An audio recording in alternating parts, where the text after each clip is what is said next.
Je vous présente l'Asus TUF Gaming F16608 JHR V133W. Ici, on est sur un 16 pouces gamer qui cherche l'équilibre entre performance, écran rapide et tarif encore raisonnable. Bonne formule pour jouer en 1200p sans exploser le budget? On regarde ça de plus près. Écran. On passe maintenant à l'écran. Ce modèle dispose d'une dalle IPS de 16 pouces en 1920 par 1200, donc au format 16/10e, avec 165 Hz et 100% sRGB. Pour un PC joueur de cette gamme, c'est franchement cohérent. On gagne un peu en hauteur pour le quotidien, tout en gardant une fluidité intéressante en jeu.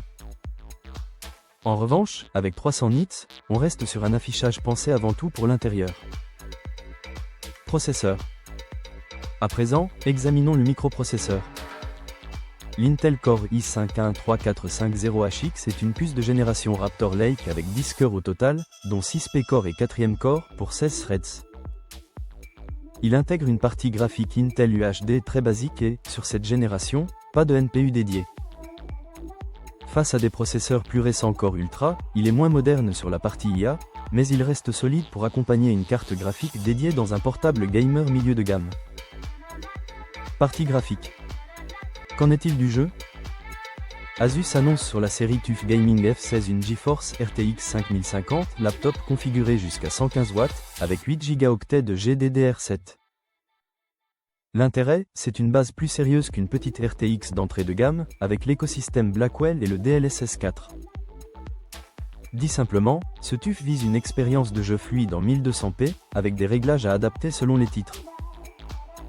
Finition et matériaux. On enchaîne avec la fabrication.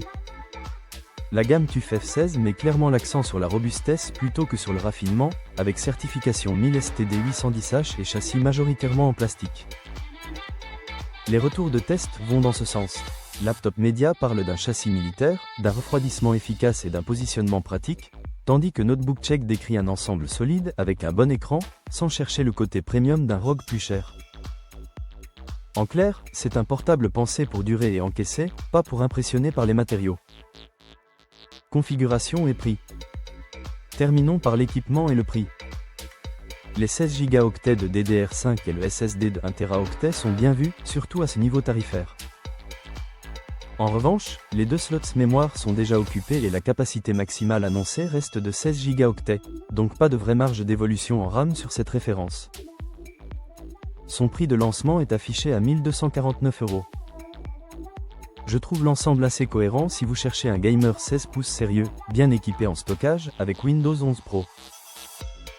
Pour comparer les marchands et voir son prix actuel, le lien en description renvoie vers Comparer Malin.